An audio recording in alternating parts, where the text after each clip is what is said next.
Okay, well, good Wednesday morning to you all. Haven't done a commute vlog in a little while.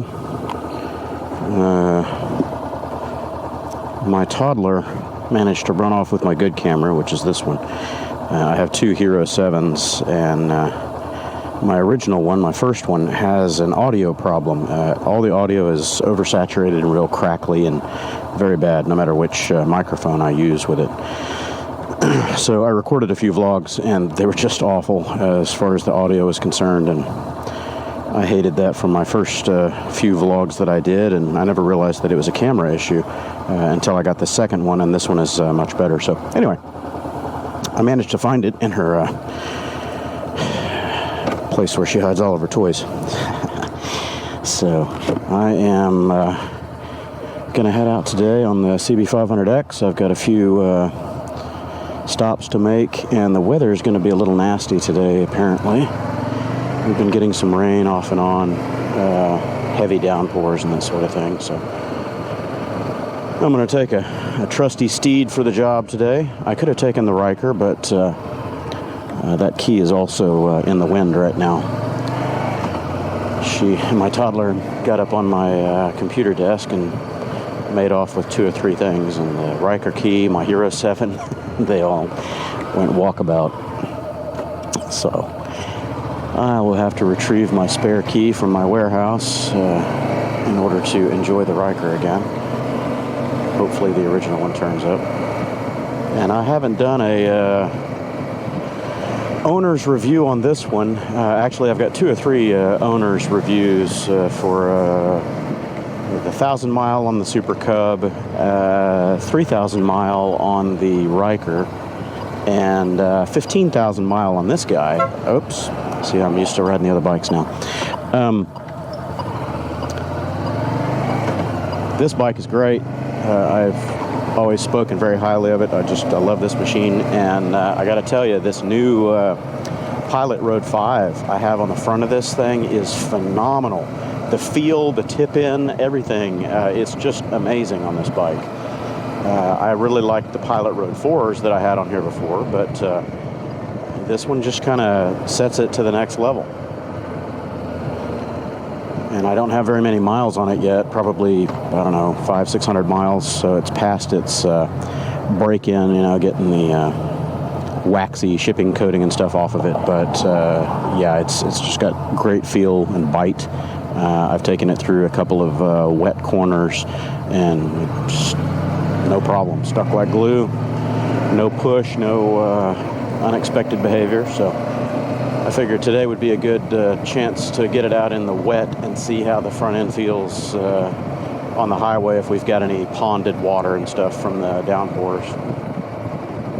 Not that I'm looking forward to hydroplaning, but I seriously doubt that's going to happen with this tire. Now, if I was doing something stupid like 80 or 90 miles an hour in the high water, yeah, I'm sure I could make it hydroplane. Another reason that I want to do an owner's review on this 15,000 mile review. How many miles do I have on it? I've got a bunch. Yeah, just over 15. So I got 15,067 on this right now. Another reason why I want to do the 15,000 owner's review is I may potentially sell it. I said that I never would, but I want to make room in the garage for a new toy, and I've got too many bikes that are just not being utilized. Not that I mind hanging on to them, but the space issue is becoming a problem, and always the forever accruing insurance. Every bike I add, it's another a few $100s a year, so it's climbing steadily. Anyway, I might sell this and 2 or 3 other bikes to just kind of thin the herd a little bit, and the replacement will be the KTM 790 Adventure. I don't plan to get the 790 Adventure R because it's too tall. I'm vertically challenged, and that thing's got a 34, almost 35-inch seat height, kind of like the Africa Twin. It's just a little too tall for me. I could always drop the suspension or do something silly, but I don't see the benefit in that with an off-road bike. If I'm going to be reducing the suspension throw, then it's might as well go with the more street-oriented non-R version and have the lower seat and slightly lower price tag. So that might be taking the place of this, and also my XT250, which kind of started the channel, or at least the channel's name. What else? I've got a couple of others that are just sitting around, so I don't know. We'll see. My goal was to never see how many bikes I could own all at once. It's just kind of ended up that way. I keep adding more toys to the stable and not getting rid of the ones that I have, or buying them to fix them up and then never sell them because I enjoy them so much.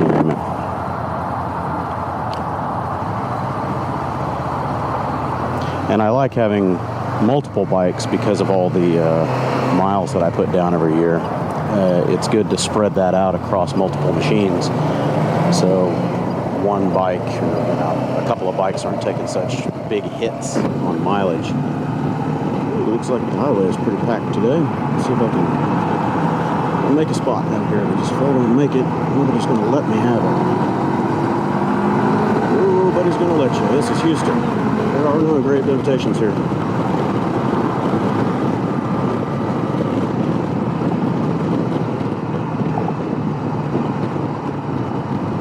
So it is a pretty dreary, gloomy day here in Houston. We've had a few days of rainy weather, kind of sets up during the daytime heating effect, and then we had some tropical moisture come in from the Gulf out of lower Mexico, kind of rolled up the coastline over the last couple days, and that's dumped quite a bit of rain on us. I'm always torn or tossed up about selling this or getting rid of this bike. I just love this machine. It's so good, so smooth, so tractable. It's not super fast. It's no stellar rock star at anything, but it does almost everything well. It's just a very, very well-rounded machine. Anybody that's looking at kind of a mid-weight bike, whether it's for commuter purposes or munching serious highway miles, you should look at the CB500X. It's a great machine for that. It's got very good fuel economy, big tank. I can get 300 miles tank on this thing comfortably. The seat is very plush and comfortable on it. The ergonomics are great for someone that's, say, under 6 foot tall. I've got bar risers and a couple of add-ons on this guy that would make it better for pretty much anybody of any height. I don't think that it's a good ADV bike per se. The suspension is not really good for that. The gearing is not really set up for it.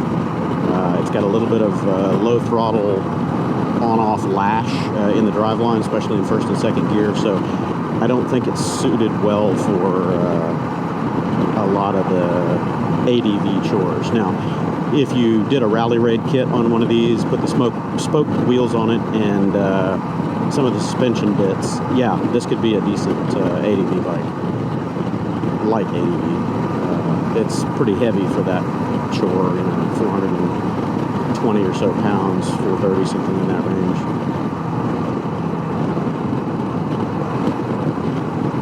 But for a soft roader or commuter, yeah, this thing's phenomenal. You just can't beat it.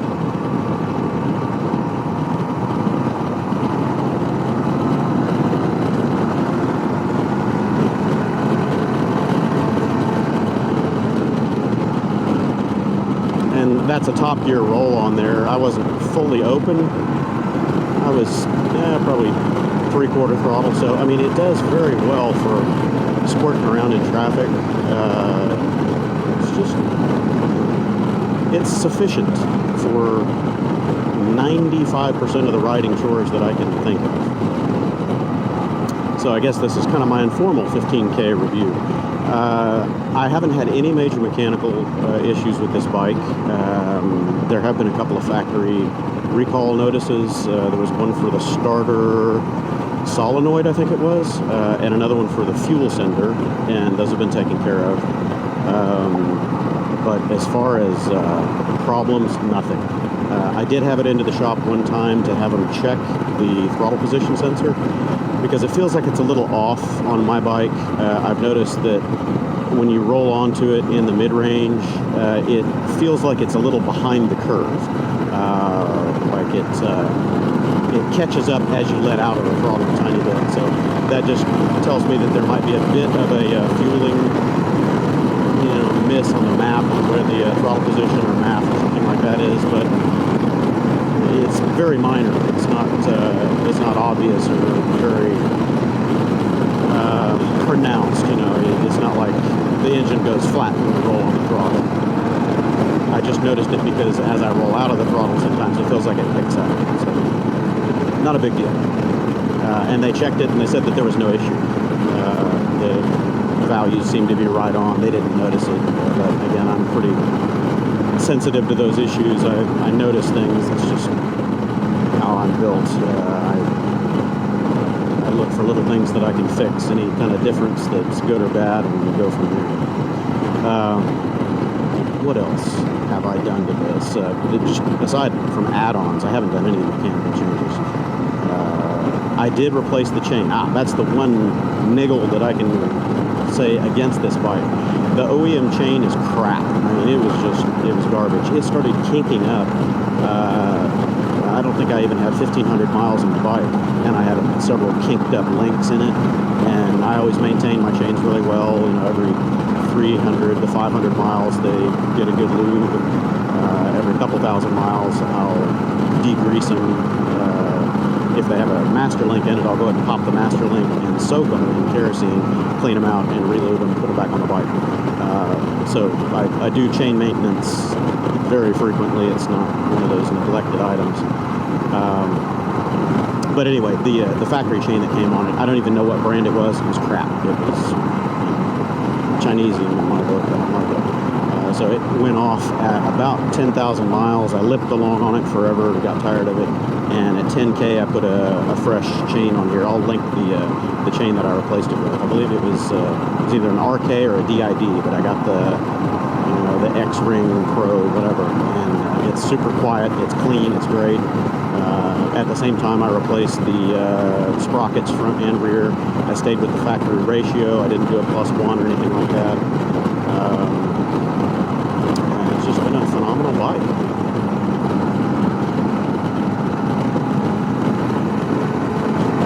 So here's roll on full throttle from 75. And it falls down around 95. It tapers off. I think the top end on this bike is about 105, maybe 110 on a good day. So it's not phenomenally fast, but again, you don't need it. It's not a sport bike, not a straight line speed bike. The one thing that it does do very well is the handling is always neutral. It's always very calm and collected. There's no, adverse chassis action or anything under heavy load and, deep bumps and things like that. It stays very well composed. Cornering is very neutral. Tip in is very easy. The wide bars on this thing really allow you to push it around quite a bit. It's a very, very good handling bike. And again, this is a 2014. The newer ones, I think they revised a lot of the look of it in 17 with the LED headlights and things like that. So, and they added adjustable front suspension caps. So those newer ones get a few little additions that this one didn't have. But again, not having adjustable suspension on a bike like this, I don't think is a detriment, really.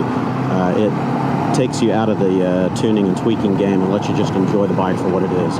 Once you get into fully adjustable everything, then, I don't know, maybe it's just my OCD nature. I tend to fiddle with it too much, and it takes away from the pleasure of just using the machine, because you're always thinking, oh, well, maybe I should do this, I could do that, yeah, I need to do this, I need to do that. Just, flush all that, ride it, enjoy it, have fun.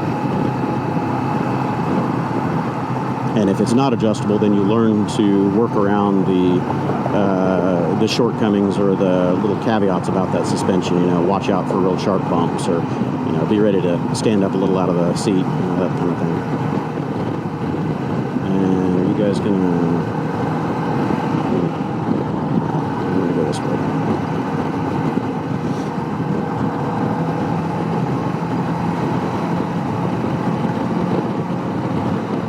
Keep going. Hit it. Nothing but room between you and the next county, buddy. All right, well, another morning commute done. And it's breakfast time before I head off to work for the day.